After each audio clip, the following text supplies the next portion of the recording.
Assalamualaikum warahmatullahi wabarakatuh. Jumpa lagi dalam siaran cerita hati mengasah spiritualitas bersama saya Ezrin Al Aziz. Konten ini saya beri judul Ketika Tuhan Menegur Muhammad. Jadi Tuhan memang sering memuji-muji Nabi Muhammad ya, memuji akhlaknya terutama ya, dengan pujian-pujian yang luar biasa. Tetapi ternyata Tuhan Allah Subhanahu wa taala juga tidak sekali dua kali menegur Nabi Muhammad ya. Dan ini bisa menjadi pelajaran bagi kita semua. Yang pertama saya kira mungkin sudah banyak yang tahu, tapi kita ulang aja. Tertera dalam surat Abasa ya. Abasa ayat 1 sampai 11 ya, saya bacakan aja ya. Dengan nama Allah yang Maha. Dia Muhammad berwajah masam dan berpaling karena orang buta yang telah datang kepadanya, yaitu Abdullah bin Umi Maktum. Dan tahukah engkau Muhammad, barangkali dia ingin menyucikan dirinya dari dosa, atau dia ingin mendapatkan pengajaran yang memberi manfaat kepadanya. Adapun orang yang merasa dirinya serba cukup, yaitu pembesar Quraisy, maka engkau memberi perhatian kepadanya, padahal tidak ada celah atasmu kalau dia tidak mensucikan diri atau beriman. Dan adapun orang yang datang kepadamu dengan bersegera untuk mendapat pengajaran, sedang dia takut kepada Allah, engkau malah mengabaikannya. Sekali-kali jangan begitu. Sungguh, ajaran Allah itu suatu peringatan. Maka barang siapa mengendaki, tentulah dia memperhatikannya.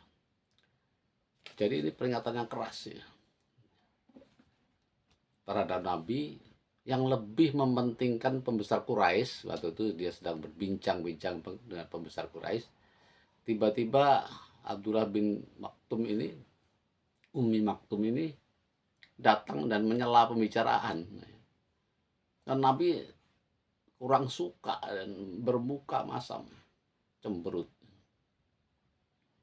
Ya Allah mengardiknya, menegurnya. Karena di mata Tuhan, di mata Allah, itu Umi Maktum ini, Abdullah bin Umi Maktum ini orang beriman, orang yang berserah diri, lebih mulia dibandingkan dengan pembesar Quraisy itu yang belum beriman. Nah, ini peringatan bagi kita semua. Kalau Nabi saja ya, sebenarnya manusiawi sekali ya, berhadapan dengan pembesar ya harus menghormati orang Quraisy, pembesar Quraisy. Sementara ini orang sederhana. Nah, kita seringkali melakukan kesalahan ini ya. Kepada bos, wah kita hormat. Kemudian kepada orang kecil, mungkin pengemis atau pengasong atau apapun orang sederhana, kita mengabaikannya. Agama Islam mengajarkan untuk tidak begitu. Justru kita harus menyayangi orang yang strata sosialnya di bawah kita, apalagi kalau dia orang yang beriman dan soleh. Jadi ini pelajaran yang penting bagi kita semua berdasar cerita Nabi tadi ya. Jangan sekali-sekali kita mengabaikan orang yang kita anggap atau merendahkan ya, orang yang secara sosial kedudukannya di bawah kita. Itu Allah marah sama sekali. Allah marah. Maka kasihanilah, cintailah, sayangilah ya, sahabat, teman, tetangga, siapapun dia yang, dan kalau bisa ya beri sedekah dan sebagainya. Itulah ajaran agama kita Islam. Itu satu. Yang kedua ada di surat Ali Imran ayat 113 sampai 115 ya. Saya bacakan aja.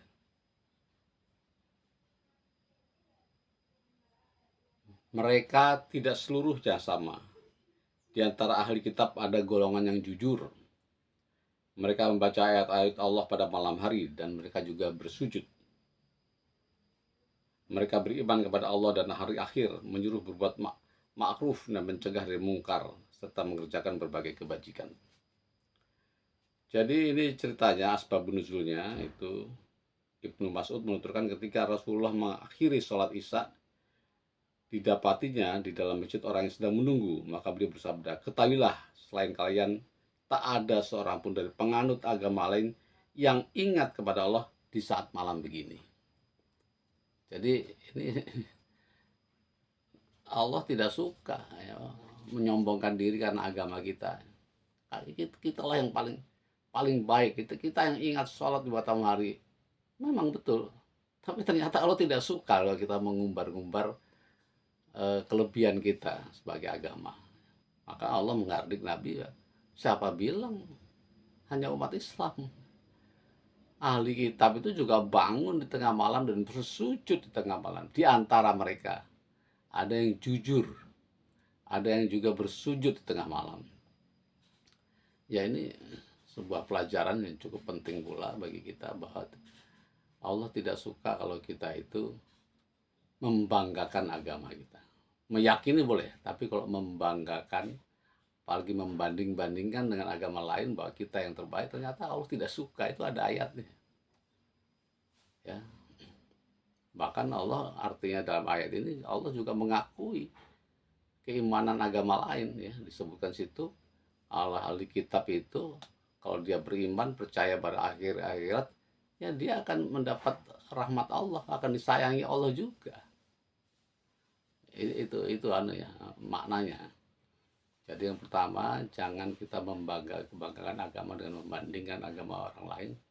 Mana yang kedua, ternyata Allah itu juga memperhatikan umat yang lain sepanjang dia berlaku soleh ya, percaya kepada hari akhirat, percaya pada Tuhan Yang Maha Esa, dan berbuat kebaikan di muka bumi. Itu akan mendapat keselamatan dari Allah. Itu makna daripada ayat ini. Yang ketiga ada di surat Al-Kahfi ya. Al-Kahfi ayat 23-24. Bunyinya begini. Jadi surat Al-Kahfi itu setelah menceritakan tentang orang yang di gua itu, tiba-tiba muncul ayat yang barangkali agak loncat ya. Dan jangan sekali-kali engkau mengatakan terhadap sesuatu itu, aku pasti melakukan itu besok pagi, kecuali dengan mengatakan insya Allah. Jadi intinya gitu.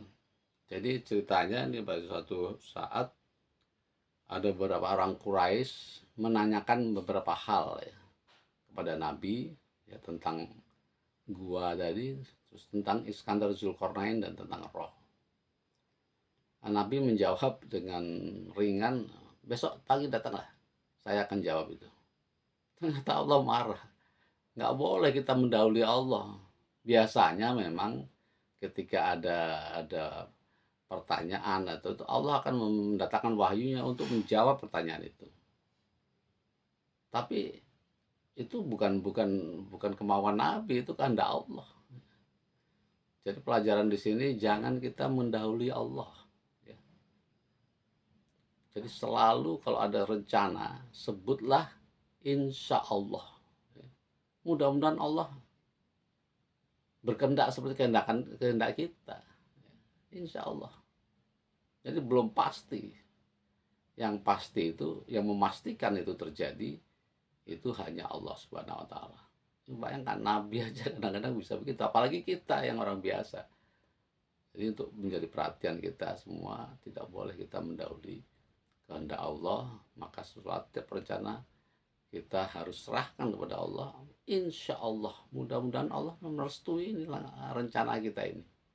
Karena semua perjalanan kita itu dilihat, diperhatikan, dan oleh Allah. Sepanjang itu baik, mungkin Allah akan merestui. Tapi kadang-kadang kita tidak tahu yang di depan itu seperti apa. Allah yang Maha tahu. Saya kira itu 3 pelajaran penting ya, dari apa namanya itu, ketika Allah menegur Muhammad. Nah, ini hebatnya, sportifnya Muhammad ini ya, semua ada dalam Quran, termasuk hal-hal yang negatif terhadap dia, karena ya apa namanya itu jadi pelajaran kita semua. Jadi pelajaran kita semua. Demikian, assalamualaikum warahmatullahi wabarakatuh.